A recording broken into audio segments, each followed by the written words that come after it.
Asking prices for homes were 5% higher than a year ago, according to new analysis. A report from the online property portal MyHome.ie covering the second quarter of the year suggests a level of asking price inflation that is bucking the trend of recent quarters. Asking prices rose faster outside of Dublin, increasing by 5.4%. In the capital, asking prices were 4.5% higher. The median asking price for a home in Ireland is now just below €400,000. The report's author is Bank of Ireland Chief Economist Conall MacCoille, who's with us now in our studio. Good morning and welcome again.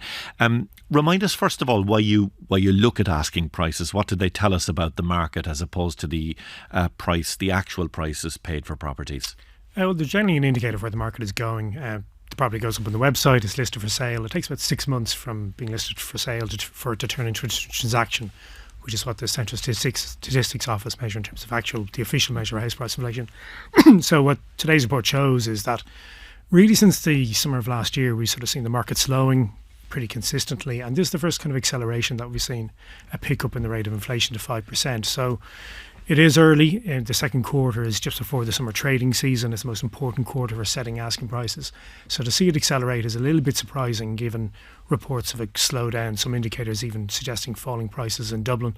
But again, in Dublin, prices picking up as well. So it suggests a little bit more momentum in the housing market than perhaps you would have thought. And the asking prices are going up, but what's going to happen then to the transaction prices? Do you expect that those will also increase and that they will follow the asking prices? Well, look, the obvious cross-check that we do is that we look at the transaction prices and we see where they're settling. And in Ireland, typically they settle above the asking price, and it's kind of been running around 6 to 7%. When we look at the latest transactions coming through in May and June, that premium is picked up to 8% over asking. Now, these are properties where they were put up for sale around the turn of the year. The sale is agreed maybe in January or February.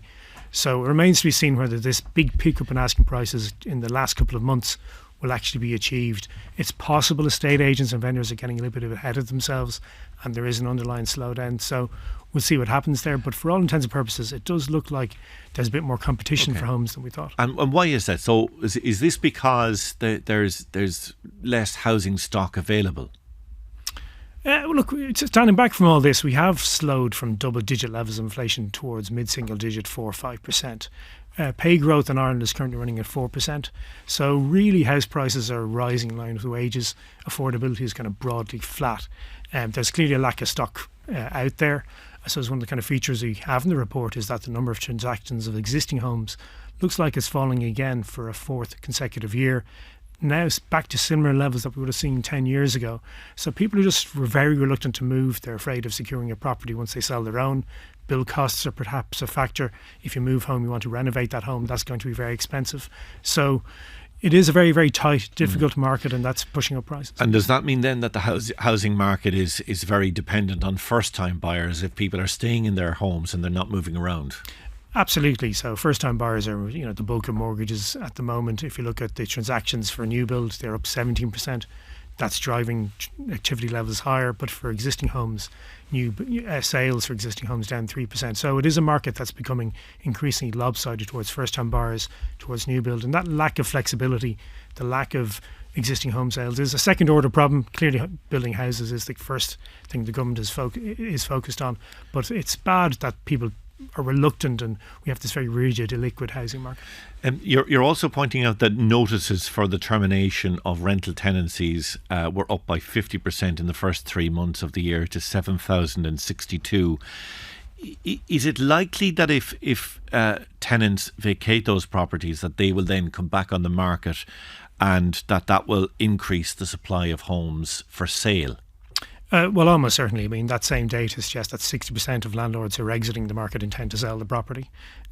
Those notices for termination will probably only come into effect around the middle of this year, and then it'll take time for those properties to come on the market.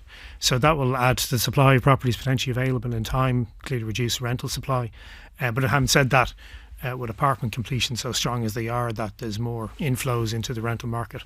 But on its own, this exodus of landlords from the private rental sector, 7,000 in the first quarter, it looks like, is going to be a squeezed rental supply.